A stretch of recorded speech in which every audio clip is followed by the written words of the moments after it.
how are you doing? Retired, and how's your family doing with this whole COVID-19 situation? Oh man, retirement has been enjoyable, man. I've been retired for pretty much 10 years now, a whole decade. Last game I played was 2011. And again, we in 2022 now. So I've been enjoying it. Family is dealing with COVID just fine because I know health is the most important thing. Obviously playing football, it was exercise, it was health, it was eating right. And that's what I just kept maintaining, throughout the life and with my family. So we all good over here, man. And retirement life has been fun. I've been traveling the world, meeting a lot of different people, obviously doing business. Now I'm running for county executive. So it's a lot of things going on in my life, man. And, still watching and checking up on some football. It's always some good games on, good competition out there. You were drafted by the Cleveland Browns, and they weren't a very top-notch organization when you were there, obviously. They're slowly building Baker Mayfield. They bring in Myles Garrett in the draft. This team has slowly but surely built some kind of reputation as a more smash-mouth team. What are your thoughts from when you started with the Cleveland Browns and where they've really built their team as a world AFC conglomerate? Well, to be honest, I wasn't drafted. I was undrafted by Okay. Cleveland in Okay. 03. Mm-hmm. But again, spent my first 5 years there. And to be honest, I think they found something with Baker Mayfield. I think, they have stuck with him for, I don't know how many years it's been. It's been, quite some time. 4 years. But he has had, 4 years. I was going to say 5. I didn't want to, make that mistake. But he's had some coaching changes, ups and downs. But I think, to be honest, that's where Cleveland, their problem has been for a long time. My rookie year, we had Tim Couch, Kelly Holcomb, and they were kind of going back and forth and didn't really choose which one to stick with. And I feel like, as you see, the recipe for success with football and teams are coaches and quarterbacks. You know what I mean? And no carousel, not having a carousel and having that cohesive, bond between the head coach and the quarterback. So that's been the issue. But you've seen with Cleveland these past few years, they've been, securing the defense, getting cornerbacks, linemen, linebackers. They have receivers, running backs, tight ends. So they have, everything that they need, but the quarterback needs to be solidified. Obviously, Baker Mayfield played well last year, but then this season, it's kind of up and down. So, if you secure that quarterback position and he gets better, or if they move on and get somebody else, that's going to be the thing that Cleveland needs to get over that hump. But again, last year, they were there. They were right there, but then they took a step back this year. So it's like, do you go one more year with Baker to see, if he can repeat, last season? Again, that's a GM's decision and it's a tough one to make. But again, that quarterback position is what is needed to move far in the playoffs. Obviously, or in the NFL, you see every playoff team has a really good quarterback. So that's really going to get you far in the NFL. So a lot of the guys you play with on the Browns are a lot of talented defensive players. You had a guy like DeQuell Jackson, Andre Davis, linebacker. You had Willie McGinnis for a couple of years. Eric Wright, your fellow other side cornerback was pretty good as well. So what were some of those players like? And also Romeo Crennel when he came over there as the head coach. What was he like? Listen, we had a ton of talent over there. And Romeo, I feel like he was turning the program around. To be honest, my last year there in 2007, we went 10-6. We missed the playoffs by a game. We didn't win an AFC game that could have, catapulted us and put us in the seat to be in the playoffs. But, then that next year, they traded me. They were getting rid of players that, helped get us to that point. And like the GM and the coaches weren't on the same page. But I feel like you named a lot of great players. We had Kellen Winslow Jr., Braylon Edwards, Derek Anderson on the offensive end, Josh Cribbs. We had a stacked team, in my opinion. Had a really good defense, really good offense. And I feel like if they would have kept, some of those pieces there, I mean, we could have done some really good things there, but they kind of blew it up. The GM did, and it's business at the end of the day. You realize that when you get into the NFL, and it's crazy. It's like they don't even want to win games, man. They just want to. I mean, it's about the dollar, and getting guys cheap or whatever it is, or not paying guys or whatever the reason is. But I think if we'd have kept that team, we'd have really did some really good things, I think.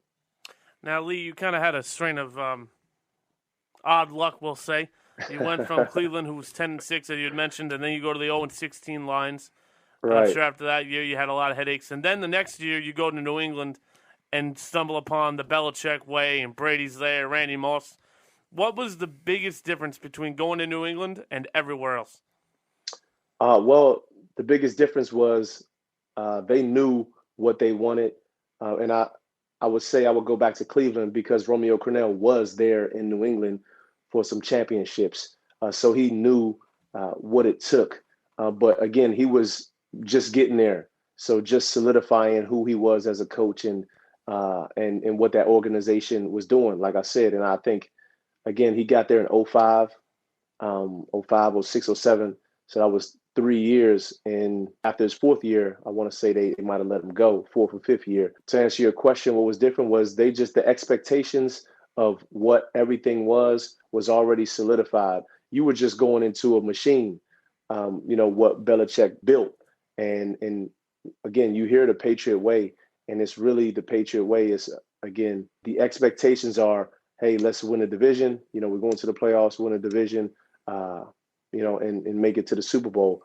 And everybody, the energy, the work ethic, the way everybody was team oriented, it was just evident ever since you walked in a locker room, where it was different in Detroit. And in Cleveland, again, I was a young guy. And then we had Butch Davis was the coach. And then, that's when they transferred over to Romeo Crennel. And then so, you kind of got a bit of both or different type of organizations, different type of things that coaches wanted to do. But I feel like I got a little bit of taste of what New England was with Romeo Crennel. But it's hard when you're just getting there, and trying to start fresh. Belichick had it already for, a number of years. So it was just an easy transition. And again, it was a happy one to go from 0-16 to a team that's, making the playoffs automatically. Now, Leigh, you play cornerback position, and the corner position has really developed in the NFL. You talk about Darrelle Revis, and you talk about Cromartie, and you talk about some of the greats that you played with, and the growth of the cornerback position. When you look at the game and how it's transitioned from the offensive side of the ball with the wide receivers, and it opens up, do you think it's harder now to play as a corner in the NFL than it ever has been? Absolutely. I mean, even the times where we played, like you said, you naming those Darrelle Revis and Cromartie's, and I mean, it was difficult because I could tell you, it was times where I feel like, okay, you got 5 yards to jam a guy. I remember I jammed a guy like twice in 5 yards, and the ref told me, he was like, you can't do that. Because what I did was I jammed him, took my hand off of him, and then jammed him again. He was like, once you jam him, you got to stay on him. He was like, next time, that's a penalty. I was like, what? But pass interference, hitting defenseless receivers, you're getting fined, you're getting penalized, you're hurting your team, but you're making football plays, and it's so difficult. Again, they're throwing back shoulders, they're protecting the quarterback, so the quarterback's, getting a lot of, time in a pocket, or sometimes guys don't want to hit them certain ways. So, and that's given, these quarterbacks, obviously they're in the NFL for a reason. And if they have no, pressure and not worrying about getting hit or anything, they're going to put these things on a dime. And it's tough, to be able to play these back shoulders, and you can't touch guys. They're going to call a lot of interference calls. So it's definitely tougher now, again, as it's becoming more and more offensive game to play the defensive back position. So in your career, who was the toughest wide receiver that you've had to guard? There are a lot of ones in your division too, the Bengals and the Steelers. Yeah, exactly. It's a lot. Again, Ocho Cinco is always, top on the list. Obviously, I had to see him twice a year, and he runs some of the best like comebacks you'll ever see, because you don't know if he's running a go or he's running a comeback. I tell people this all the time. Two people, when I went to Detroit, Roy Williams, he asked me, man, damn, about Chad's routes. He was like, man, how do you guard that? And then going to New England, I don't know if you guys remember, Ocho Cinco played in New England for a little bit. Mm-hmm.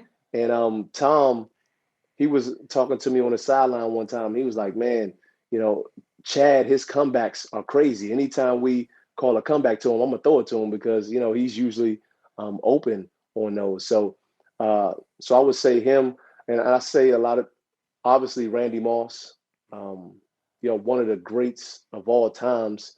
And Andre Johnson is one of the ones, too, that I played him maybe like three times, and, all tough battles with him.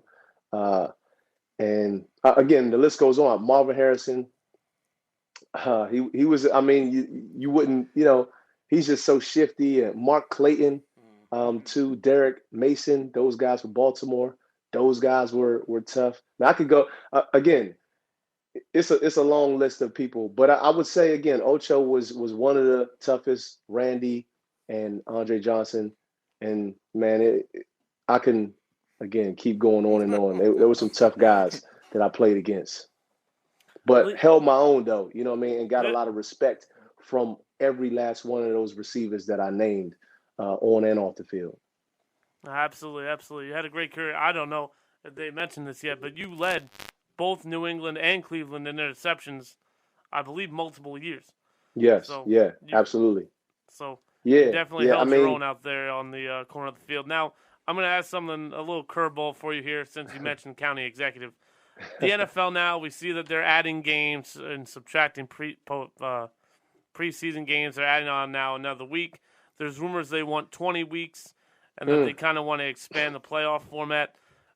As somebody that's trying to get into the political field here, how do you think the NFLPA should handle what the players are going to ask for, obviously, when the longer seasons continue? Oh, man. If I'm the president, I'm asking for everything, any and everything, because, again, you putting these guys, their careers on the line. You pushing it more and more, their bodies. 16 games was already a long season. Trust me, I've been there. But even, again, those preseason and training camps were grueling, too. So those are already, tough weeks. But then to add it to weeks where it's going to be hyper competitive and super competitive, we know injuries happen all the time, and that's just increasing the injuries. And so these are people's livelihoods. This is people that are going to have problems after football, and how are you going to help them after football? But I would say help them during football and after football.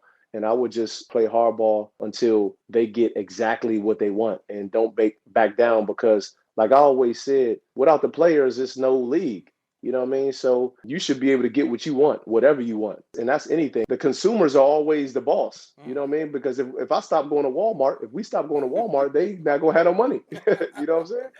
And so if the players stop going to the games, the NFL not going to have, the product and any money. Well, and they do get revenue from the TV deal. That's why they kind of don't care. But still, people going to be pissed off if they don't see no football.